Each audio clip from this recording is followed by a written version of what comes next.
Hey guys, welcome back to my channel. Today I'm going to be recreating one of the first cakes that I've ever made. I made this cake back in 2018. I'll show you a picture of how it turned out here. This is a recipe that I got from Cake by Courtney. It is her Dulce de Leche cake, which I've always been a huge fan of this flavor, so I'm excited to recreate it today and see how it turns out. So let's get started. Okay, so I already have all of my ingredients measured out, so if you guys do want to try and make this, I'll be putting all of the ingredients and their measurements down below in the description, so be sure to check that out. And now we're just going to get into it. So it looks like the first step is to mix my sugar with some flour. I hope this is right. Maybe I should be looking at the actual recipe. And cocoa powder, and then my baking soda, baking powder, and salt, all mixed together. And then the next step is to attach our paddle and mix it. I'm gonna cover it so that all the ingredients don't go everywhere.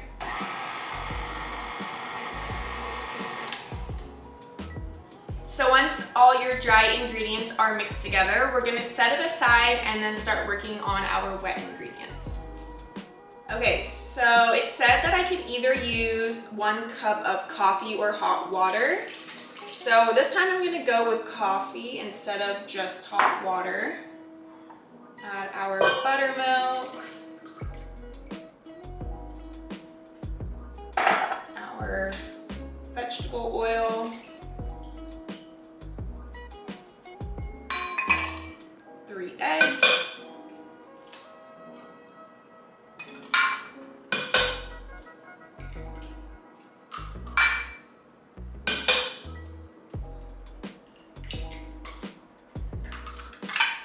and then 1 tablespoon of vanilla extract.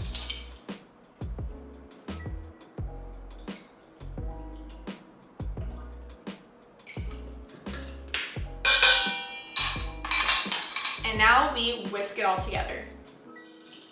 Okay, now with the mixer on low speed, we are going to slowly add in our wet ingredients to our dry ingredients.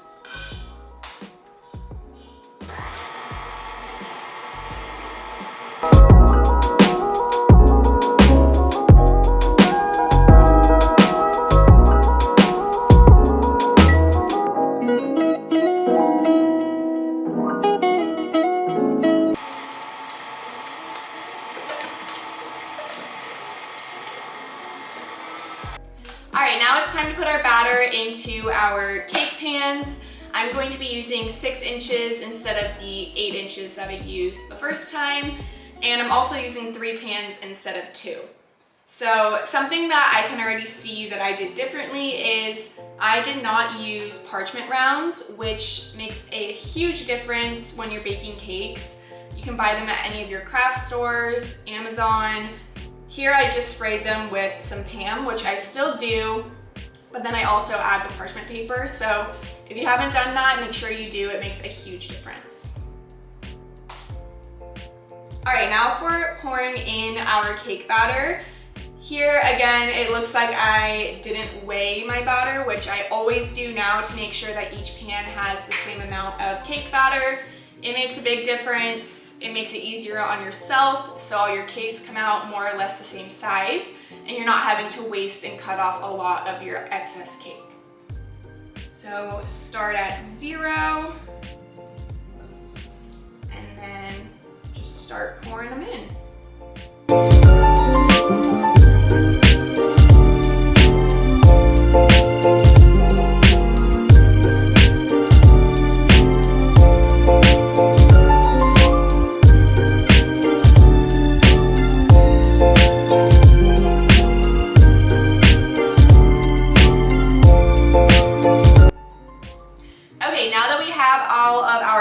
Into our cake pans, it is ready for the oven, which is set to 360 degrees.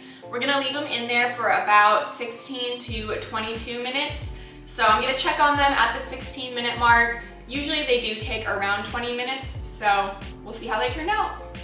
Okay, now time to make the caramel sauce that we'll be adding to our buttercream. So the first step is to mix our water with our light corn syrup and sugar.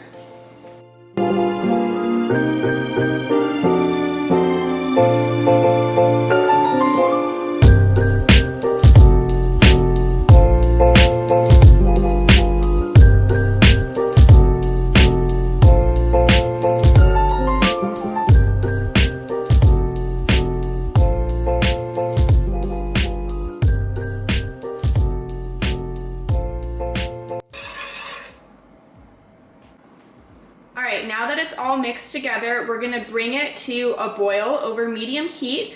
And now it is important not to stir it. We're just gonna let it boil until it gets into that golden brown color.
Now that it is a nice golden brown color, we're gonna turn off the stove and add in our heavy whipping cream.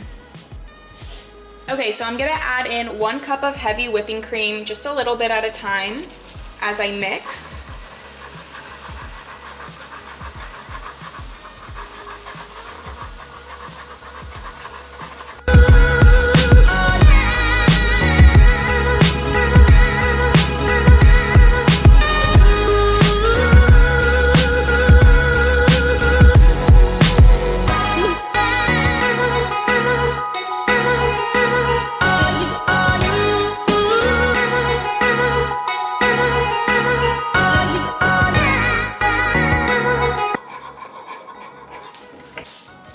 And now we're gonna mix in 3 teaspoons of salt and 3 teaspoons of vanilla extract.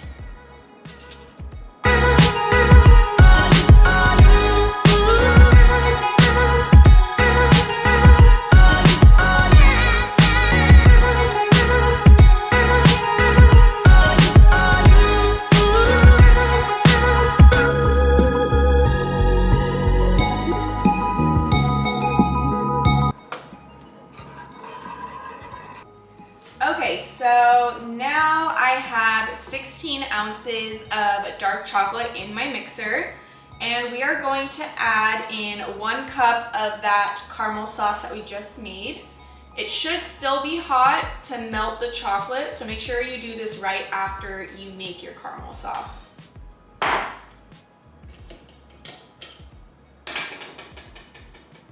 So we're just gonna pour it all over the chocolate. Make sure that it's all evenly covered. Now we're gonna mix it until all of the chocolate has been melted.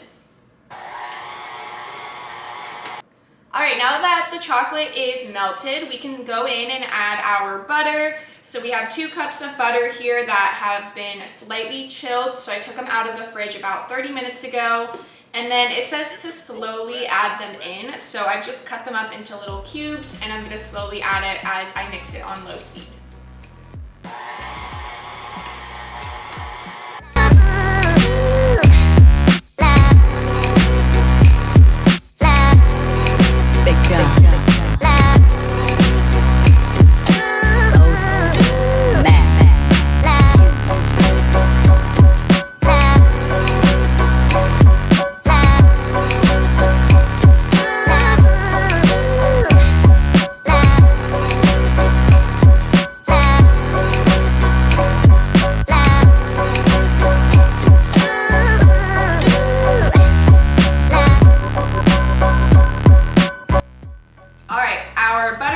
Looks all done, and I was actually surprised at how much better this turned out compared to the first time I made this. I remember being so confused the first time because there was no powdered sugar in it, and every buttercream I've ever made has always had powdered sugar. So I don't know what I did differently this time. I think that maybe the quality of chocolate I used was different. I also beat it on high for about 5 minutes, whereas last time I believe I just mixed it together. So beating it really makes a difference because look at the color. It's like a nice light brown color, very fluffy. And now it's ready to put on our cake. Okay, and now time to decorate. Now I feel like this is where we're gonna see the biggest difference, and I'm so excited to be able to compare my first cake to now 3 years difference. So we're just gonna get started.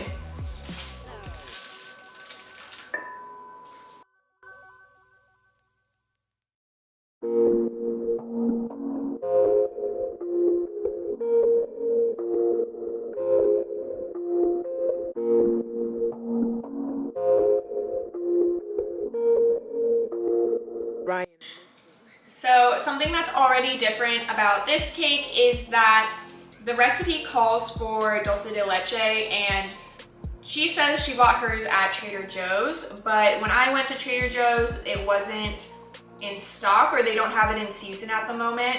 So I just decided to make my own. Last time I think I just bought caramel sauce. So this time I actually made dulce de leche from condensed milk. It was actually really easy. You just cook it in the oven. So I'm excited to taste and see how it comes out versus the caramel sauce that I used last time. And it looks so good.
All right, this is the finished product. I'm really happy with how the cake turned out. I think it's so cool to be able to see my first cake compared to now and all the progress that I've made.